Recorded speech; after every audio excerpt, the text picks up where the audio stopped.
If you give them permission to feed you, you're going to give them permission to starve you.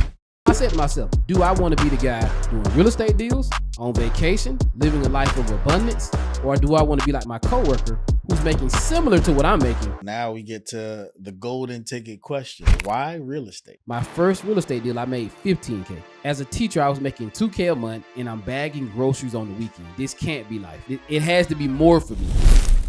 Most of society teaches us to be 9-to-5 workers. Nothing wrong with that. At some point, you have to bet on you. When are you going to stop clapping for everyone else? When are you going to kill it? Hey guys, we realize a lot of you are coming to the page and enjoying the content, but we see a lot of you still aren't subscribed. And so if you could click that subscribe button, it'll help our channel grow and give you more episodes with a lot of amazing individuals.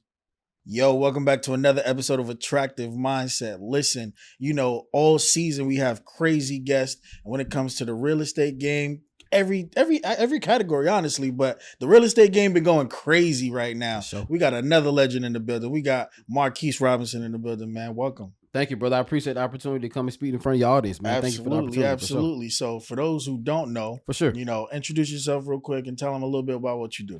Man, humble begins to say the least, man. So Marquis Robinson, real estate investor, 7-figure real estate investor. We own an 8-figure multifamily portfolio as well. Born and raised in Georgia. I live in Atlanta now. Been in real estate 7 years, but before that I was a teacher, making $2K a month, struggling up in Tampa, Florida. So I can't complain, man. But again, grateful for the opportunity to speak in front of your audience. Nah, absolutely. So our podcast is a little different from others because on this podcast, people really get to know who they're listening to, who they're doing business with, For sure. and who you are, right? You know, because everybody likes to talk about what we got going on now. I like it. But people don't get to see that from our Instagram. And so there's a disconnect between where you are now and where you started. I like it. Let's talk about the journey, man. Exactly. So I like that.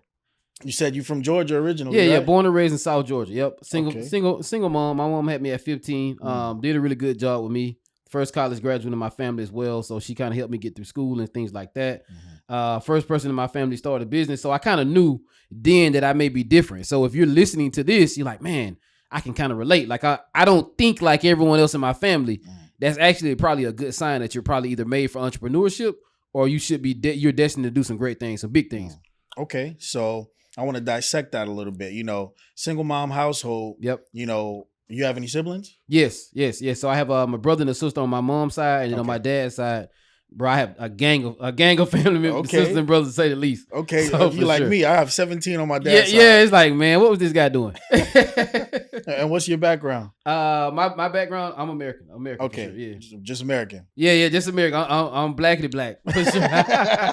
Fair enough. Yeah. All right. So, growing up with just your mom, was your dad in the picture at all? Yeah, my dad was in the picture. Like, we cool. We have a great relationship. But I mean, let's be honest. They had me as teenagers. Gotcha. My dad, military background. He went to the Marines for a while. He came back.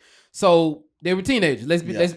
It just didn't work. So Gotcha. nothing bad, but it just didn't work out. Gotcha. Okay. And so you being around your mom more and having your siblings, you know, where are you in that line of siblings? For sure. So I'm the oldest on both sides, right? Okay. And here's the thing with that too, right? I'm grateful for my upbringing because on my mom's side, they were a little bit more conservative. Go to school, get a good job. On my dad's side, it was like make money by any means possible. Gotcha. So at my mom's house, we were eating Captain Crunch. Yeah. And drinking Coca-Cola, name brand stuff, right? But when I go to my dad's side, it was Dr. Lightning soda. Everybody eating out of the same bowl and stuff like that. So I had a very, very interesting childhood because I got an opportunity to see the world from both sides, right? I have family members on my dad's side, some of my cousins, they don't know who their dad is to this day. You know what I mean? I had family members who mom passed away at an early age and things like that, so my grandmother raised them. So it made me very, very grateful for the things that I did have on my mom's side. Gotcha. Okay. So, you know, with this dynamic, being the oldest, did you feel some kind of pressure? All the time, yeah. I felt pressure like just doing the right thing. But at the same time, I was like, man, I'm just going to be me. Yeah. I'm going to be me. I got in a lot of trouble. So my mom, we pretty much grew up together, if you will. She learned how to parent through me because I got in trouble for talking back in school, skipping class. Because I'm going to be honest with you, I was bored. I wasn't a dumb kid in school, but I was bored with the information because I'm like, how is this going to help us pay the rent? How is this going to help me make more money so I can help my mom pay bills and things like that so she can stop stressing about bills? Gotcha. So I kind of knew I was different at that point, you know. And I want to go back to something as well, Rich. Growing up, seeing my mom's side and my dad's side, it helped me to be able to deal with people from different backgrounds. Yo, if you love what we're talking about and you want to change the situation and change your life, man, do me a favor. Click the link in the bio. I'm going to give you guys the secret sauce on how to leverage AI agents to follow up, save you time, and make you money. I'm going to show you guys my foreclosure secret strategy as well. Wholesaling real estate, where you can run up a bag. And last but not least, man, I'm going to show you how to get it business funded, where you can get you a multifamily asset, get some cash flow, change the situation, and get that financial freedom. Catch you guys next time, man. Click the link below. Spots are very, very limited. Let's go. So I can relate to a seller that's going through bankruptcy, foreclosure, family member passed away in my wholesale real estate business, because I remember stuff like that on my dad's side. You know, I remember family members on the verge of getting evicted, or their, you know, food stamps and stuff like that. But on my mom's side, I saw people going to work on time, paying bills on time. It was a different dynamic. So it made me very, very cultured, per se, to kind of see the world from two different lenses. Got you. And so, you know, that's interesting to hear that, because you would think with your dad's military background, right, that there would be a level of, like, you know, urgency and structure and whatnot. Because I was in the Marine Corps too. Okay. And so that's what it was like for me. Yeah. But, you know, coming out, it's actually different for a lot of people. Right.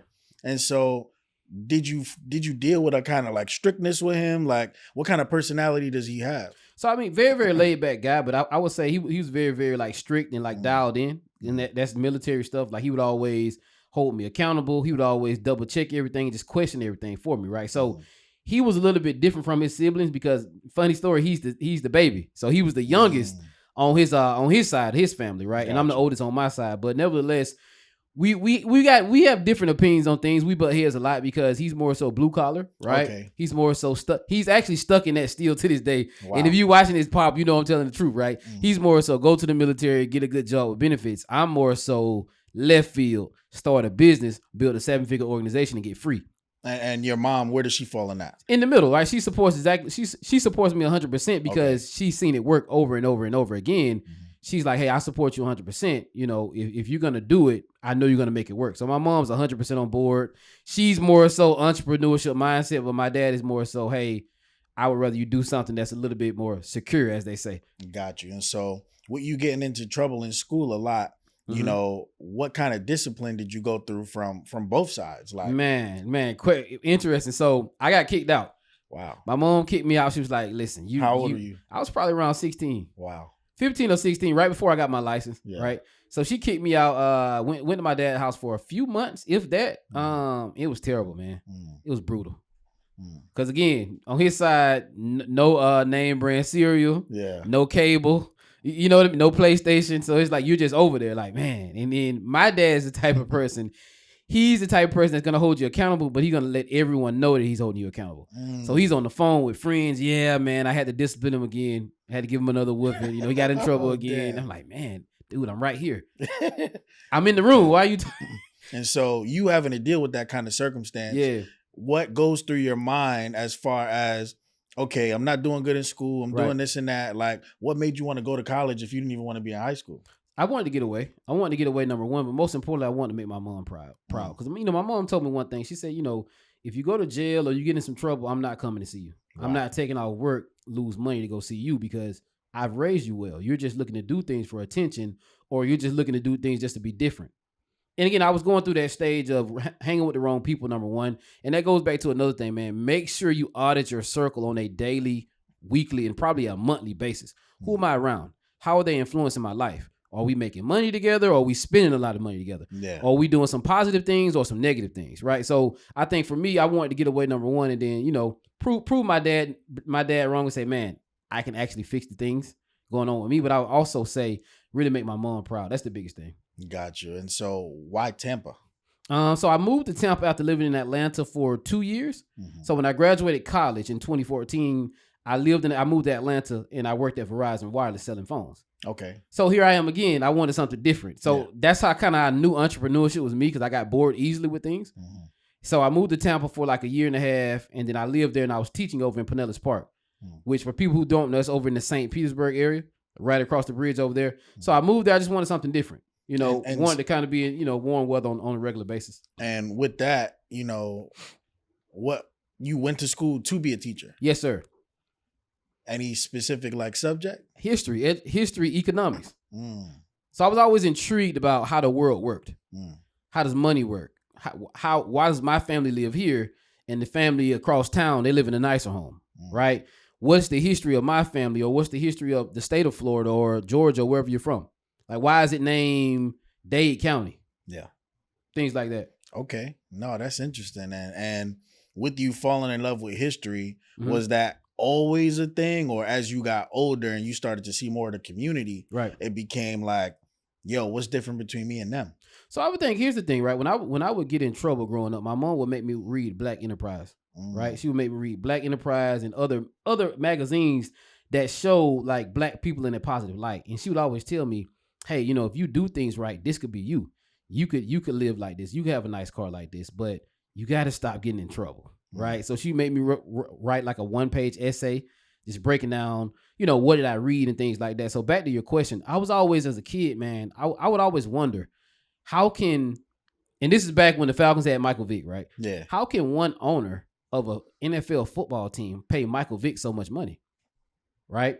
How can he draft another quarterback and pay him millions of dollars? So at a young age, I was very, very inquisitive about money. And like, how can someone afford to own a football team, basketball team, while I have family members who don't own anything? And they're 50, 60 years old. So growing up, that was something that always kind of caught my attention. How does the world work and how does the money work? That one person can be worth $1 billion and another person can have a negative 0 net worth, about to get evicted on a regular basis. Got it. Okay. And, you know, now understanding this process of going through teaching and everything, you know, how long did you actually teach after you left? You did AT&T before? Verizon. Yeah, I worked at Verizon selling phones. Okay. Retail, as you know, 11 to 9, 10 to 8 work shifts. So very, very brutal workspace. Yeah. I taught for 2 years. Okay. So I taught for a year in Atlanta, and then I taught in Tampa. Okay. And then what made you say, even teaching's not it? Very easy. I was not making any money. I was making $2K a month, bagging groceries at Winn-Dixie's. I'm like, yo, I'm making $2K a month in school to get my master's degree. And I'm bagging groceries on the weekend. This can't be life. It has to be more for me. And I'm like, man, I gotta shoot my shot and bet on myself and make a move. And so now we get to the golden ticket question. For sure. Why real estate? So again, here I am reading and being inquisitive again, right? So on my way to work, I would listen to podcasts about money, affluence, real estate, just something. Because I'm like, man, I'm seeing my friend, my cousin was a realtor at the time. I'm seeing her selling homes on IG, and you know how it is with the realtors, right? They show you the nice side. Yeah. I just sold a mansion over in Miami-Dade County. Now I'm about to get on the beach. I'm about to get on the boat and go on vacation. Yeah. Like, what is she doing that I'm not doing? Remind you, my cousin, she had no sales background. Wow. So I called her one day on my way to work. I'm like, yo, what are you doing? She's like, I'm a realtor. She was like, we make 3% of the deal, and then we split that 3% with our broker. So I'm like, okay, Rich, the numbers are cool, but it's not really more than what I'm doing as a teacher if I'm going to be showing houses all day and taking the risk of, because remember, guys, as a realtor, it's a commission-only opportunity. So if I'm going to take the risk, it has to make sense. So I was driving across the bridge one day to St. Pete, right? Okay.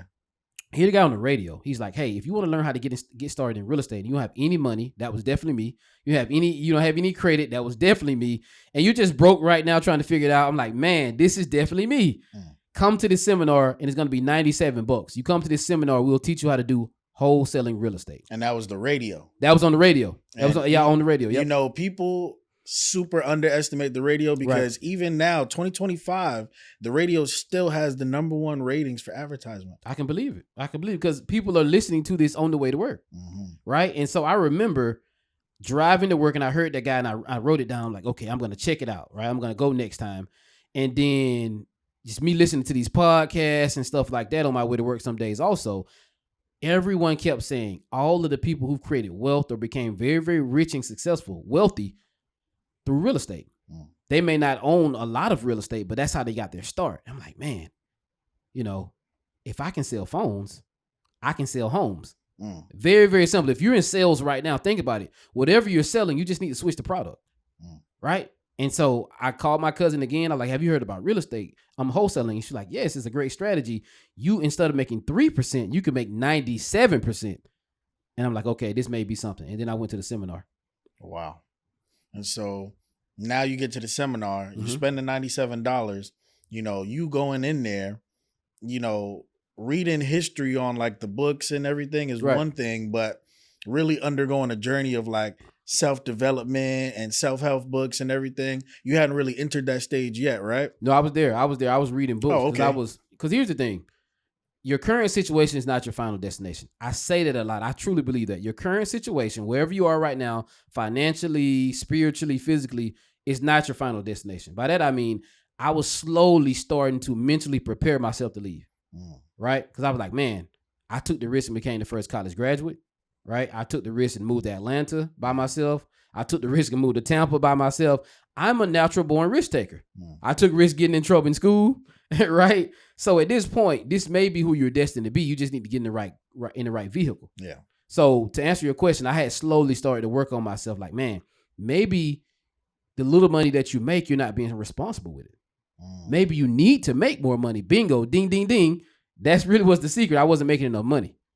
So if you figure out how to make more money and you know how to really, with that money you get, take care of it, make it grow, and invest in yourself, get around more people who are making more money than you. But most importantly, people who want to do similar things or doing bigger things, your life could possibly change. So I say, you know what? I spend $97 on BS anyway. Let me pay the $97 and see what this guy has to say. Got you. So now you go to the conference for the $97. For sure. Where was it? It was in Tampa. Okay, so you go there. Now walk us through what happens to you mentally during this conference. I was blown away. I didn't believe it, right? Still, I'm not 100% there mentally. When I say that, I'm more so referring to I still had limited beliefs. I'm like, okay, it makes sense. My cousin told me about it. I know she wouldn't lie to me. This guy seems legit, but, I'm like, it just doesn't make sense. So they were like, hey, you can help people in bankruptcy, pre-foreclosure, divorce, get their property on the contract, and you can sell the property to another investor for a profit. So I'm like, okay, it makes sense, but I still don't know what to do. It doesn't make sense. And it was only him on the stage? It was him. He had a team. And then, of course, they bring you to the back of the room and they try to upsell you on the program. Yeah. I didn't have the money, of course, but I was like, okay, I'll take this nugget and I'll get on YouTube and do some more research. So you left the conference without joining the program. I didn't have the money. But you did go on YouTube. And so now on YouTube, what did you find that made you feel more confident? I noticed 3 to 4 more people talking about the same subject, the same pitch and everything. So I'm like, okay, these people don't know this guy, of course. Maybe this is legit. My cousin verified it. So it was like my second strike. Yeah. And I remember, Rich, I was jogging one day. I was going somewhere, and a buddy of mine from college, and this is the power of relationships, guys. Walk with me. He was on IG Live with a guy in Atlanta. He was like, yeah, I'm the king of real estate in Atlanta. I do wholesaling. I find off-market deals like this, and I sell them for a profit, and I make 25, 30, 40K. And the guy was just showing like receipts, screenshots of deals he's closed. I'm like, wait a minute. This is the third time I've heard this. I had a relationship with the guy that went live, my buddy from college. I called him. I'm like, man, can you put me in contact with the guy? He's like, bro, ironically, he has a seminar coming up. Wow. How soon can you get to Atlanta? I'm like, bro, I'm gonna drive from Tampa to Orlando to go to this seminar. I said, how much is it? He said $997, $1,000. So I took money, and this is when you bet on yourself, guys. I took money from my teacher retirement, and I put up my last $1,000 that I had in my teacher retirement, and I went to the guy's seminar. Wow. 3 months later, I closed the deal for $15K. Wow. Okay, so now what would you say is the major shift from just not having enough money at the first conference, but really going to this conference or this seminar and executing? I think number one, I had put up $1,000 that I was not getting back, and they're gonna tax me on it. It has to work, or it has to work at this point. And this is my third strike, right? The guy on the radio, my cousin told me about it, right? Went to his seminar, YouTube, and then this guy here, who's been verified by a source that I trust, relationships. He gave me the guy's phone number. He said, hey, man, regular price is usually $1,500, but since you know my guy, if you can do $1,000 in the next week, I'll let you in. So at that point, I'm like, man, I have money on the line.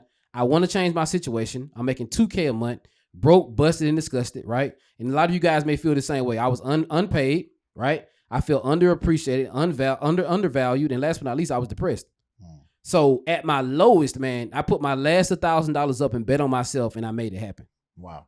And so would you say from that standpoint, you know, looking back now to where you are, that pressure really creates the most opportunities? Absolutely. If you allow it to.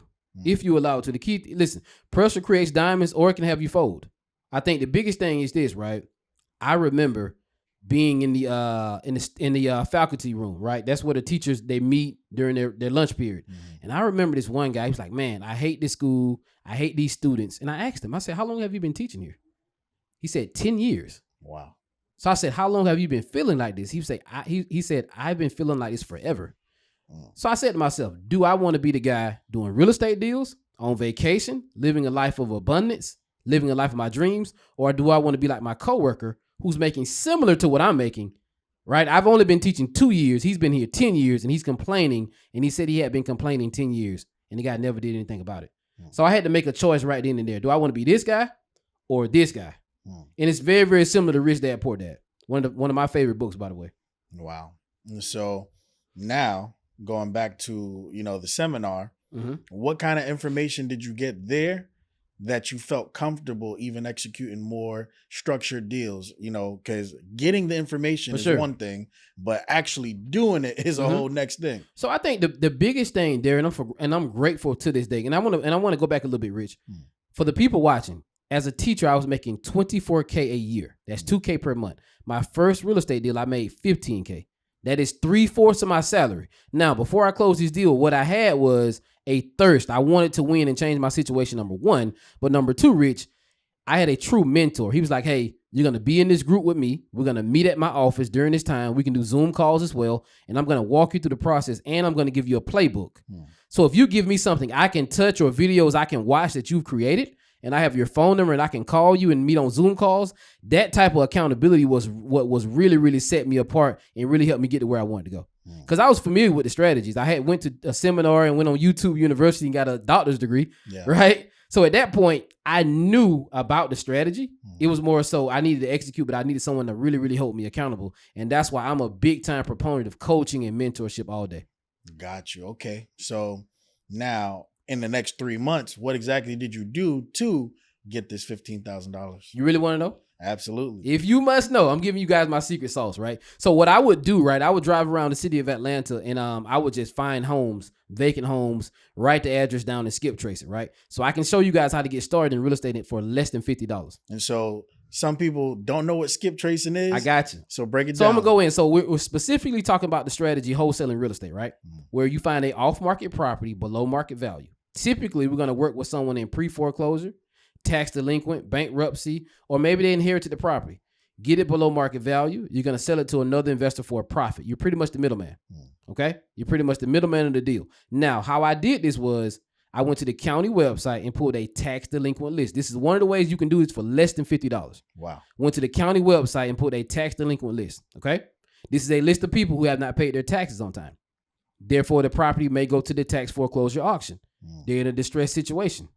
You guys follow me so far? Number two, I skip trace that list with a website called Been Verified. Typically $20 a month. I have a free one called whitepages.com. Get their phone number and email, call them, right? And ask them, do you want to sell the property? You want to be typically $100K below this estimate. Just a quick underwrite. Again, I'm trying to save you guys money, but give you guys game, right? So now that you have someone potentially under contract, right? You're then going to drop that property in the Facebook group. Atlanta cash buyers, Miami cash buyers, Dade County cash buyers, whatever that may be, right? Broward County cash buyers. Hey, I have a property significantly below market value. I am direct to seller on this contract. Would you be interested in buying this off-market property and adding it to your portfolio? You can say that word for word. You're going to have people DM you on Messenger on the Facebook groups, right?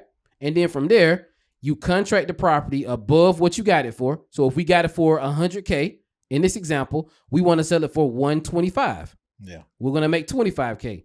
Send it both of the contracts to a closing attorney or title company in Florida, close the deal and get paid.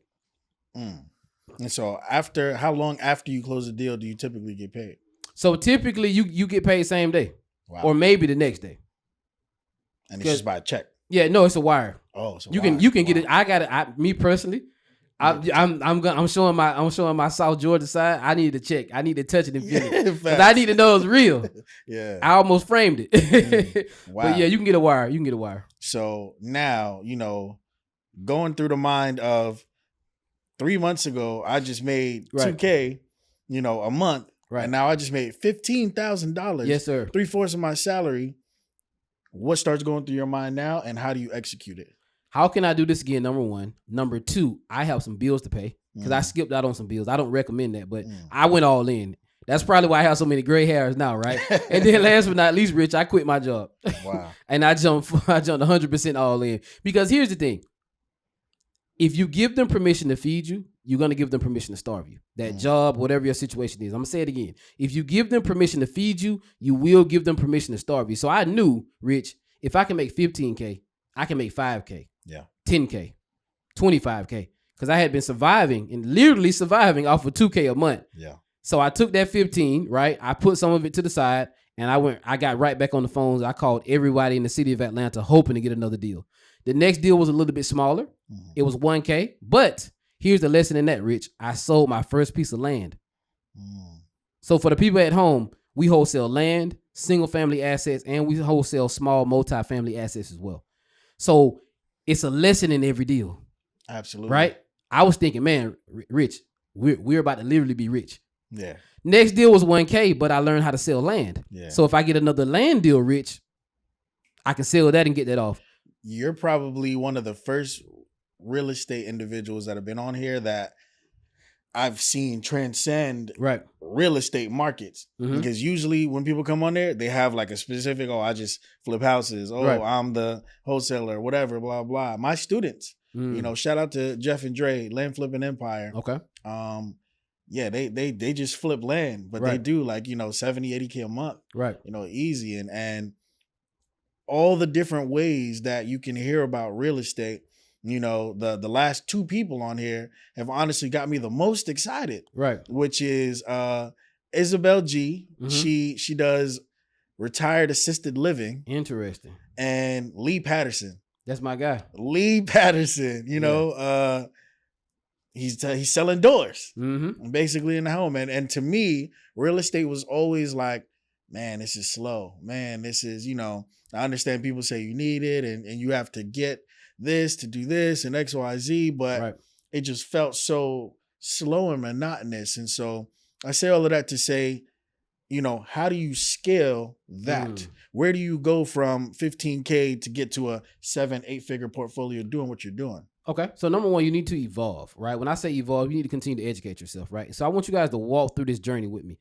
First time I invested in myself, $97, right? Next time was $997, $1,000. From there, I paid another mentor in Dallas, Texas to teach me how to scale a business. I paid this guy $5,000. He taught me how to build a 7-figure company. The biggest thing I learned there was this. To make 6 figures, you can do it yourself. If you really, really hustle and grind, you're from New York, so put the work in, it's going to come. Yeah. If you want to build a 7-figure organization, you have to evolve from me to we. Meaning you need to put people in a position to win. You need to scale this thing out and give people specific roles within your organization. And you have to continue to invest in yourself. Yeah. So from there, the way my organization is set up right now is, you guys have Chick-fil-A down here, right? Yeah. That's one of my favorite restaurants, by the way. Okay. Every time you go to Chick-fil-A, it's the same exact process. Am I right? Okay. You pull up. Hey, Rich, what do you want to eat? I want chicken nuggets. Do you want sauce with that? Yes. You want water? You want lemonade? Give me a lemonade. Okay, great. Pay. Go to the next line. What happens? You get your food, you go home. We've built our real estate investing empire the same way. It's a conveyor belt. It's a system and its processes, okay? It starts with the AI follow-up agents. We press a button, and the AI agents call the people and qualify them. They then go over to my acquisition guys, my closers. These are sharks, A1 seller, A1 closers. They're going to negotiate a price with you, right? The next point is you're going to be in contact with my operations manager. She's going to make sure the contracts are tight. She's going to make sure you know when the closing date is, if we need to do an inspection. And then last but not least, you're going to meet my dispo manager. This guy, all he does is sell properties to other investors for a profit. So as you can see, it's a conveyor belt every time. But I'm not involved. I oversee the operation just like the owner of Chick-fil-A does. Wow.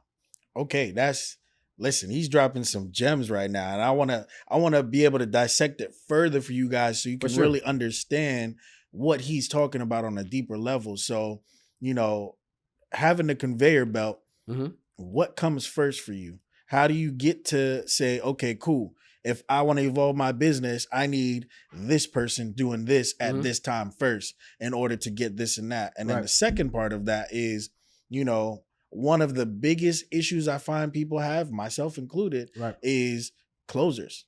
For And sure. so, how do you find these real driven, sharp closers that's Mm-hmm. going to get the job done? So number one, it starts with the marketing, right? We do YouTube ads, we do SMS, and we do cold calling as well. We have cold callers in Egypt. Mm. So think of it, Rich, like this: it's a funnel with the marketing. Cold calling, they respond to the marketing. AI agents, and then my closers get their hands on them. So you've gone through 2 funnels, almost 3 funnels before we put you on the contract. Gotcha. So at that point, we know you're really, really motivated and you want to do some business. Mhm. Back to your question when it comes to hiring, right? So number one for me, you need to have your core values dialed in: integrity, results driven, results over excuses, right? Things that you're gonna stand for no matter what, some non-negotiables, right? And then last but not least, find people who have a true why and they really, really want to do real estate. But most importantly, someone who has a sales background. Yeah. They understand that, hey, this is not gonna be easy. We're not gonna get paid tomorrow. I'm not gonna get paid every 2 weeks. Mhm. You eat what you kill. Because remember, my background is sales anyway. Before I started teaching, I taught at Verizon, Mhm. 11 to 9, 10 to 6, long shifts, New Year's Eve, Christmas Eve. Yeah. So I knew what it took to build rapport because I worked for $1 billion company myself at one point in my life. And I remember the systems and processes were dialed in and they recorded everything. How many calls you made? How many phone screens did you sell? Mhm. How many chargers did you sell? And I'm the same way with my organization. Wow. And so, you having these closers, do you have is there a blueprint to say, For sure. oh, you make, I pay my closers this amount, Right. or, are you taught that? Like, how do you ever know what to pay a closer? Is it just commission? Are there bonuses involved? Okay, great question. So I've done both. I've paid salary plus commission, worked out well, but it depends on what the market is, number one. Mhm. And then number two, where are you in your organization? If you're just starting off, I would highly recommend you hire some commission only people. Gotcha. This can range from 3 to 5%. I know some guys that pay 7 to 10%. It's totally up to you to what you want to do. But if you're just starting off, you want to really, really keep your overhead low. Yeah. So I would recommend you pay people commission only starting off until you grow your organization. And of course, you add in more strategies to close some bigger deals so you can take care of the salary for sure. Gotcha. Okay. So now you have the conveyor belt, you have the closers, you have the funnel system set up. What makes you start doing stuff like this? Mhm. What makes you get to the level of, I need to be, on camera. I need to, physically tell people Right. my story, tell people the journey, tell people what's possible. So I think continue to evolve. Number one, I know where I was 7 years ago before I got started. I wish I had a platform like this that I could listen to that's really, really dialed in. Yeah. So that's some of the things that helped me, YouTube, right? Mhm. But my point is, at the end of the day, I went into education for a reason because I wanted to help people. I wanted to educate people, but most importantly, I wanted to make a difference. So here's an opportunity for me to make a lot of money doing what I do in my company and then help you or whomever get some deals closed also, right? Mhm. And to add on to that, I want people to continue to grow, get exposed to real estate because we went from wholesaling, now we own multifamily. We own apartment complexes. We do another strategy called excess funds where we make money off of foreclosed homes as well. So as you guys can see, I'm continuing to evolve and invest in myself and get better and better and better. But it started with me going to a seminar. It started with me listening to someone like Rich's podcast, Mhm. just trying to figure it out. And I pray this one hits home and you're like, man, I can relate to this guy. I can relate to Rich. And you execute on the information in the game that we give you today. So at the end of the day, that's why I'm doing it. No, absolutely. And you targeted it correctly where you were saying, now you're doing multifamily homes. And so Right. the 7 figures came from the wholesaling, the wholesale land, sure. all of that. And so now going to even the next level, how do you get there? Walk us through that. Again, invest in yourself, continue to be thirsty for the knowledge, but most importantly, execute on what you have, build that out, free up your time, right? I have an operations manager that runs the company on a day-to-day basis so I can work on the multifamily. With the multifamily, we have property managers in place and contractors in place who run the day-to-day. But to answer your question, man, I paid another mentor. Paid that mentor $25K. We bought an asset for $3.5 million. ARV after repair value is $6.3 million. Wow. So we could potentially refinance, right, and take out close to $800K on this asset. But I started as that guy making $2K a month as a teacher, paid $97, and continue to grow and grow and grow and learn. So think about it. I paid $97, my last $1K, $5K, $25K, and I'm looking to get into mergers and acquisitions next, so I can buy maybe an HVAC company to add on, because I'm very, very big on vertical integration. Yeah, I want to buy an HVAC company or a roofing company, something like that, where it's not so market dependent on the interest rates. Yeah, but it's more so like a service based business. 100%. But again, just growth, man. Betting on myself and investing in myself. Like at some point, you have to bet on you. And when are you gonna be? When are you gonna stop clapping for everyone else, cheering for everyone else? Man, Rich is killing it. When are you gonna kill it? Because if Rich can do it, you can do it. If I can do it, you can do it. Again, nothing special about me.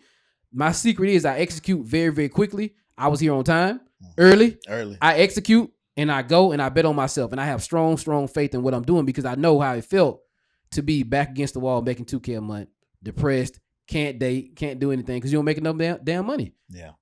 And once you be honest with yourself and say, hey, this is where we are. What can I do to fix it? How did I get here? So now I want to touch on the side that people don't get to hear about the most. For sure. And so you told us about the right things to do. For sure. But I'm also sure you made a few mistakes along the journey. So walk us through the early stages of those mistakes. You know, where did you lose money? Where did you potentially not build your system properly at first? Like, walk us through that process. So I would say this, right? A lot of people, and here's the thing as well, Rich, if you don't mind me really, really diving in on this. Here's the difference. The public education system and most of society teaches us to be 9-to-5 workers. Nothing wrong with that. But it teaches you not to make mistakes. In entrepreneurship, it's all about making mistakes. You want to fail your way forward. By that, I mean, if you make a bad hire today, okay, cool. Why was this a bad hire? Was I rushing to hire someone? Probably. Did I have my core values in place? You probably didn't. Did I just want to hire someone so I can free up my time? More than likely. Did you really, really make sure you have a process in place to hire these people? So mistakes I've made, hiring the wrong person, right? Hiring people not out of, they have the skill set and the competency to do it, because I just wanted to put someone in that seat, right? So we have a rule in our company, right? We believe in putting the rock stars in the right place, right?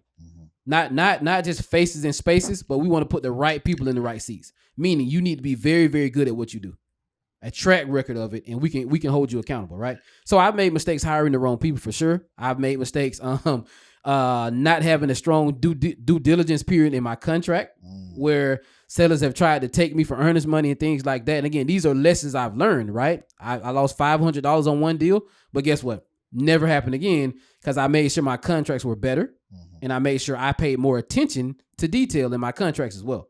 So to answer your question, I've definitely had some lessons that I've learned from, for sure. Got you. And now, you know, what about like family? And so you have both your mom's side and your dad's side. Right. You know, your mom's side sounds definitely more like you can do whatever you want to do. You can be this person. But just like you said, your dad's side is still, even after all of this, more conservative about things and whatnot. And so how do you help build that real generational wealth through your family when their mindset is still stuck in different times? So I think the biggest thing is you have to meet people where they are, right? If they're interested in getting in real estate, reach out to me. I have some family members who we've helped them close a deal or two, but some people just not going to be as focused or locked in the way you are, because they have other things going on, right? They have other endeavors or other responsibilities and things like that. So for me, I don't have any kids at the moment. I'm not married. I think for me, not having kids by multiple people is definitely going to help with that for sure. And just continue to lead by example. I think the right people are going to come along in the family who want to be a part of it. The ones who don't, they're going to continue to do what they want to do, right? At the end of the day, it's almost like when you get on the flight, right? What do they say?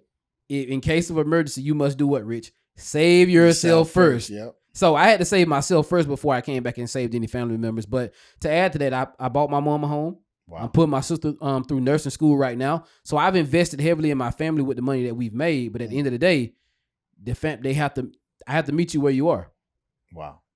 Now that's powerful. And so your mom seeing you do this, buying her a house, is she part of your business at all? Like, not at the moment, but she's more so a consultant. Okay. The real estate business is very, very competitive. So my mom's more so, it's not really her lane, but we're working on the business endeavor for her right now. She has some good things she's putting together right now. Got you. Okay. No, this was wow. For just hearing all of this. And so you teach people this now too? Absolutely. Yeah. So we have a community. Okay. So now with you doing all of this yourself, how does it feel to be the mentor you once paid for? Grateful, man. One of my students, man, this one really hit home. Single mom. She just put herself through school with her bachelor's degree. She has two daughters. She made $20K on one wholesale deal. Wow. $20K on one wholesale deal. And she still has a job. And she's retired military, getting some BHA or something like that. But my point is, man, the dream is real. So for me, it's fulfilling for me to help people like her close a deal. Now she can take her kids vacation. You know what I mean?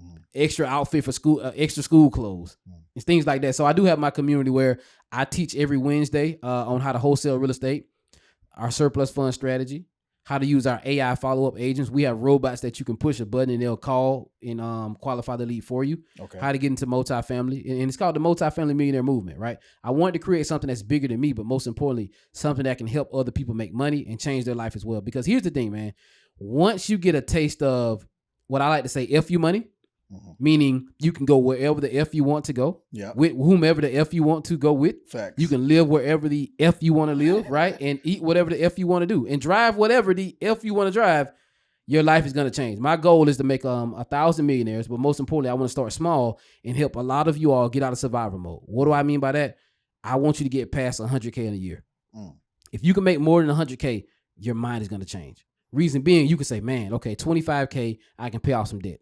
We all have debt. It's somebody owes somebody something right now, right? We're again, the key is to make more than what's going out, right? So I want to help people get out of survival mode, man. That first 100K changed my life because I looked at life differently. Man, I can really do this. Then I started to say, man, that's really not that much money because I have another friend who made 250K over the past 2 months. So my point is, I want you all to get out of survival mode because you can take that money, you can bust it down this way, right? 25K, pay off bad debt, 25K, put it in savings, another 25K, reinvest into the business. And then the next 25K, you can either buy you a nice car or whatever it is you truly want to do, or you can put that back and reinvest it as well into your business. That for me is the magic number, 100K. You can really, really be dangerous in a good way once you get your first 100K. No, 100%. And, hearing these numbers and things like this, it makes me think about at what point during your journey, do you start to focus on credit, and when does credit become necessary to do what you do? So very, very good question. So I want to be clear. Starting off, if your credit is not where it needs to be, you need to be wholesaling real estate, right? If your finances are not where they need to be, you need to be wholesaling real estate. If you are not living where you if you're living in a place where you don't want to live, you should be doing wholesaling real estate. I'm gonna tell you exactly why this is the best strategy for you to use to get started. Number one, you can find off-market deals. Okay, you can sell that deal to anyone in your city or your market and make money. You can do this virtually as well.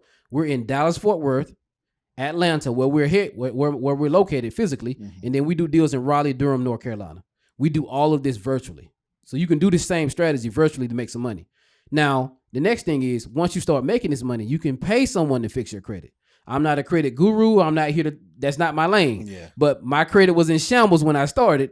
I put about $5K to the side and said, who's the best in the industry right now? I'll pay them $1,000, whatever that number may be. Because here's the thing. Once you fix your credit and you're making money, now you start to get really, really dangerous. Next, you can go and get some business funding. Take that business funding. I'm going to show you how to get the business funding and show you how to raise capital, right? So now we have credit. We're making 6 figures a year, maybe even 6 figures a month if you lock in and focus. And we have business funding. You can now go get you a multifamily asset, right? Let's do the numbers on this, Rich, if you don't mind, right? Yeah, absolutely. So let's say you find a duplex for $250K. I have lenders who can help you buy that for 10% down. That's $25K. Yeah. I've showed you how to make that on one wholesale deal, right? Number two, you can use some business funding or raise capital inside of our community. When you say raise capital, what do you mean by that? Raise capital, you can find private investors to come in and lend you money on the deal. They'll just want a return on the back end. Yeah. If you do that 4 times by 4 properties for $250K a piece. Rich, your math, that New York City math is probably better than mine. That's $1 million in net worth, guys. Yeah. And you've only put down $100K. Listen, it's nothing more attractive to a mindset than actually being educated, understanding how to grow financially, and being able to execute on it with the proper tools, information, resources, and systems. I want to give you guys a free training on credit to cash. Listen, go to credittocashlive.com, credittocashlive.com. I'm going to give you a training on how to clean your credit, how to repair your credit, how to build your credit, how to fund your credit, and actually generate cash flow from having good credit. It's not just about having a good credit score. It's about actually learning how to monetize it, make money from it, and walk away from your 9-to-5 and create financial freedom. Listen, Credit to Cash Live, I'm giving it to you guys free right here on the Attractive Mindset Podcast. Let's go. Wow. And that could be a mix of wholesaling, business funding, private money, totally however you want to mix it up. But my point is, now you know how to wholesale and make money no matter what. You have business funding because you took that money and fixed your credit and paid off bad debt, right? Now you know how to raise money and get business funding. And then from there, you can buy you a small multifamily asset, get some cash flow, have that cash flow coming in on the first of the month. Guess what? That can pay for that car note. That can pay for that mortgage. And now we're really, really, really, really dangerous and we making moves. And so, I'm sure some of their questions probably like, what does cash flow look like on a multifamily home? For sure. So cash flow is what's left over after you pay your expenses. Typical expenses on the multifamily home is probably going to be mortgage, insurance. You're probably going to pay your contractor to fix some things up, right? Again, this is why I'm showing you guys how to make money so you can be liquid and put money to the side just in case something happens. It's not if something breaks with real estate, it's when. Something's going to break tomorrow. Yeah. Somebody needs to fix it. So, and then also you want to pay your property manager. So after those expenses and your mortgage is paid, whatever's left is cash flow. So let's say your all in expenses on the property is, let's say a 10 unit. All in expenses are $7K and your tenants are paying $1,100 a month. Whatever's left over, that will go to you as cash flow. Gotcha. Okay. And that's how wealth is built. Okay. And so how many multifamilies do you have right now? Right now, collectively, with my partners and I, we own over 131 units. Ooh. So we have over 131 people paying us rent on the first of the month. Now, again, we're not taking home all of it, but we're taking home a percentage, which is called the cash flow. Yeah. But I did not get here rich until I learned the basics of finding deals. Because here's my secret sauce. I got to go in for the people to make sure they're good. You can wholesale small multifamily as well. 2 to 10 units. Want to know why? They're owned by mom and pops. Not a big time entity out of New York or LA or something, right? So you can go directly to them with SMS, YouTube, or cold calling and ask them, do they want to sell the asset? You can either put it on the contract yourself and keep it, and you're going to cut out the broker and save 3 to 6%, keep it yourself, or you can wholesale that small multifamily and make $50K, $100K on those two. Wow. We made $131K on the deal in Dallas a few weeks ago. Wow. The amount of gems that he just dropped on this podcast several different times. Yes, sir. Listen, this is, and this is why we do things like this. Like, no matter how many real estate people come on here, everybody's method is different. For sure. And you should see some of the messages that we get on the back end from this, because this is literally why we call it attractive mindset. Like it. What you put out is what you get back. Yes, and, sir. Not everybody understands somebody, who grew up maybe in a different life, who looks different from them, skin color wise, or has a different financial background, whatever. But everybody has a story. And just hearing your story, like, man, I literally was making $2K a month. Yes, sir. And I just wanted to get out. But betting on yourself with pure vision, pure execution, and creating these opportunities, not waiting for them. Right. But creating these opportunities, you're able to get yourself to the next level. And there's somebody out there that is in this exact situation right now. Sure. And hearing this will literally be that push to keep going, whether they send a message, whether they say anything or not, and it could be just that one view. Right. And what I want to leave with is, how can people work with you? How can people learn more from you? Do you do seminars? Do you do conferences? Like, absolutely. So every Thursday, we do a masterclass as well. And you can go to www.multifamilywealthclass.com. It's www.multifamilywealthclass.com. You can also reach out to me on social media, wealth__forever on all social media platforms. I'm on LinkedIn as well, Marquis Robinson. And if you just want to learn more about what we do, how you can make some money in real estate, but most importantly, man, how you can change the situation, bet on yourself and level up, reach out to me, man. We have the secret sauce. If you want to be in first place and change your life, come see me. If you want to be average or regular like anyone else, go somewhere else. But I'm on a serious note, man. We have the sauce. We have the system. I'd love to work with you guys. But most importantly, man, let's make an impact. Bet on yourself and go for it, man. Absolutely, man. Marquis, it was a pleasure having you on the pod. And, you know, it's your host, Moneybag Rich. At the end of the day, and we always say we look good, we live good. Life is good. Talk to us. We talk back. And we are out. Yes, sir.